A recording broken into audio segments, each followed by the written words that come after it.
Assalamualaikum warahmatullahi wabarakatuh.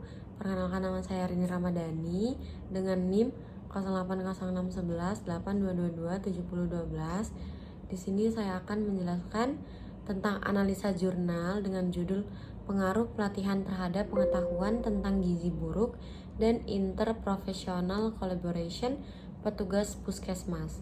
Saya akan menjelaskan tentang tugas statistika dari dosen pengampu Ibu Najma Anuria Fitri. Untuk research question itu, penelitian ini bertujuan untuk menjawab pertanyaan bagaimana pengaruh pelatihan terhadap pengetahuan tentang gizi buruk dan interprofessional collaboration di antara petugas puskesmas. Populasi dan sampel. Untuk populasi dan sampel, populasi seluruh petugas puskesmas di wilayah tertentu yang terlibat dalam kegiatan gizi buruk dan kolaborasi antar profesi. Sedangkan untuk sampelnya yaitu petugas yang terlibat langsung dalam pelatihan mengenai gizi buruk dan kolaborasi antar profesi, diambil dengan teknik sampling yang dijelaskan dalam metodologi penelitian.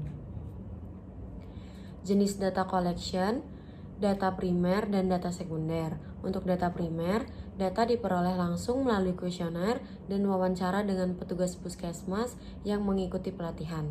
Untuk data sekunder, studi pustaka mengenai pelatihan kesehatan, kolaborasi antar profesi, dan juga manajemen gizi buruk di lingkungan puskesmas. Lalu untuk jenis data dan variabel itu ada variabel bebas dan variabel terikat. Jadi jenis data itu penelitian menggunakan data kuantitatif dari hasil kuesioner dan data kualitatif dari wawancara dengan petugas puskesmas. Nah, untuk variabel itu ada variabel bebas yaitu pelatihan yang diberikan mengenai gizi buruk dan kolaborasi antar profesi. Untuk variabel terikat yaitu pengetahuan petugas tentang gizi buruk dan interprofessional collaboration setelah pelatihan. Lalu untuk yang analisis deskriptif, penelitian menggunakan statistik deskriptif untuk mengukur perubahan pengetahuan petugas puskesmas sebelum dan sesudah pelatihan. Data deskriptif ditampilkan dalam bentuk tabel dengan nilai rata dan standar deviasi dari hasil penilaian responden pada kuesioner menggunakan skala Likert.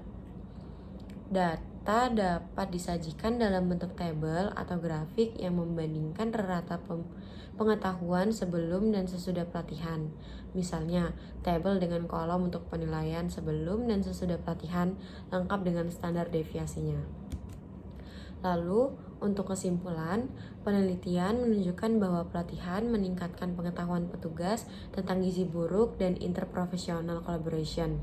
Pengaruhnya signifikan dalam meningkatkan kompetensi petugas dalam menangani kasus gizi buruk dan kolaborasi antar profesi di puskesmas. Sekian dari saya akhiri. Terima kasih. Wassalamualaikum warahmatullahi wabarakatuh.